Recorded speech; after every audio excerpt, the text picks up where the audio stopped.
First year में मेरी 2 back थी, सेकेंड ईयर में मेरी 3 बैक थी, तो by the end of third semester मेरी 5 बैक इकट्ठी हो गई थी। उसी साल मेरे फादर एक्सपायर कर गए। मुझे एक जॉब की रिक्वायरमेंट थी और मेरे लिए सबसे इम्पॉर्टेंट रिक्वायरमेंट थी कि मुझे इमीडिएट स्टेबिलिटी चाहिए, जो कि कोई और जॉब नहीं दे सकती थी। तो मैं इसी की तरफ बढ़ी आगे। बट कॉलेज में बीटेक में एडमिशन हुआ। अब बीटेक में जब कॉलेज लाइफ एक बार शुरू होती है तो सब लोग थोड़ा भटक जाते ही हैं। तो मेरे साथ भी यही हुआ। मैंने थोड़ा बहुत पढ़ाई को लाइटली लिया और मेरी बैक आने लग गई।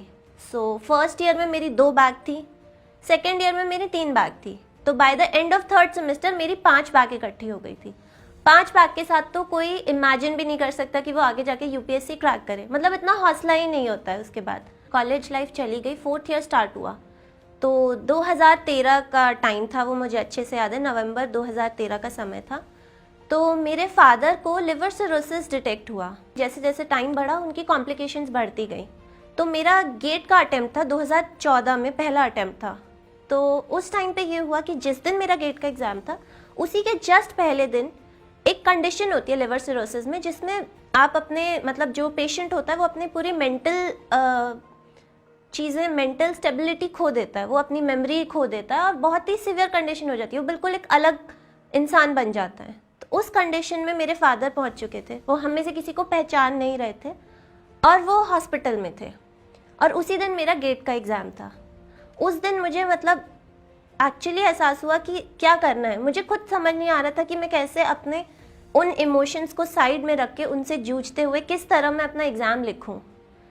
बट मैंने हिम्मत नहीं हारी। मैंने किसी तरह करके एग्ज़ाम निकाला, एग्ज़ाम लिखा और उस समय मेरी गेट में 1000 रैंक आई थी। उस टाइम पे मुझे दोनों चीज़ों से जूझना था। एक तो अपने फादर की इलनेस, जो कि एक कांस्टेंट स्ट्रगल थी, प्लस एक अपने करियर को भी सेटल करना था, क्योंकि वो पीक टाइम था जब करियर सेटल करना होता है। उस टाइम में मैंने किसी तरह करके अपनी तैयारी कंटिन्यू रखी और 2015 में मैंने गेट का एग्ज़ाम काफ़ी अच्छी रैंक से निकाल लिया। 2014 में मैंने फर्स्ट टाइम यूपीएससी वैसे ही एग्ज़ाम लिख लिया था, यूपीएससी का इंजीनियरिंग सर्विसेज एग्ज़ाम। दोस्तों के कहने पे मैंने वैसे ही एक अटेम्प्ट दिया और मेरा बाय चांस सिर्फ 2 मार्क्स से रहा। तो उस टाइम मुझे लगा कि शायद एक जॉब सिक्योर करने के लिए मैं एग्ज़ाम दे सकती हूँ। तो मैंने फिर अगले साल भी मैंने सोचा कि अगले साल इसको और मेहनत करके दिया जाए तो शायद मैं एग्ज़ाम निकाल लूँ और मेरे पास एक जॉब हो जाएगी।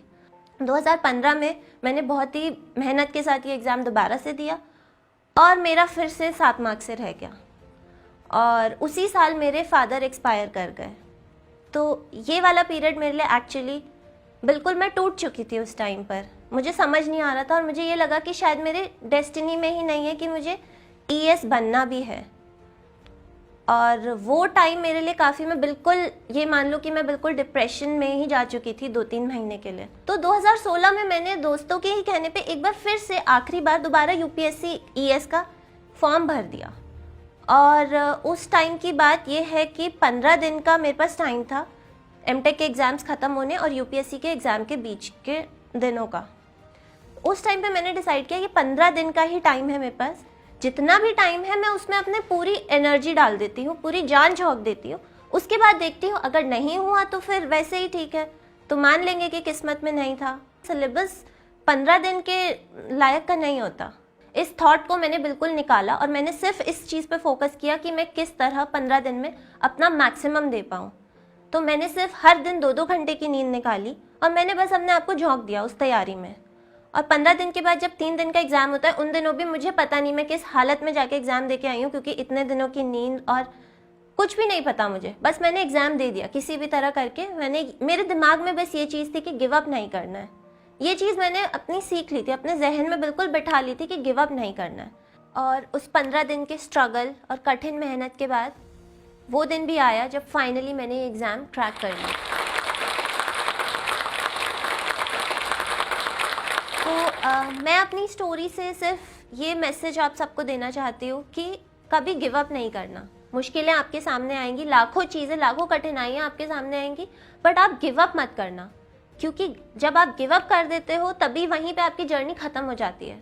और जब आप गिव अप नहीं करते, अपना कंटिन्यू एफर्ट देते रहते हो उसी चीज़ में, तो आपके लिए सक्सेस कहीं ना कहीं किसी ना किसी मोड़ पे वेट कर ही रही होती है। मेरे पास कितनी भी कठिनाइयाँ आई, कितनी मुश्किलें आई, मैंने कभी गिव अप नहीं किया। उन 5 बैकों को लेके और अपने फादर की इलनेस को लेके, इतने सेटबैक्स को लेके, इमोशनल ट्रॉमा को लेके, उन सबको पीछे छोड़ते हुए मैं आगे बढ़ी। मैंने उस टाइम भी हार नहीं मानी, मैं अभी भी हार नहीं मानूंगी।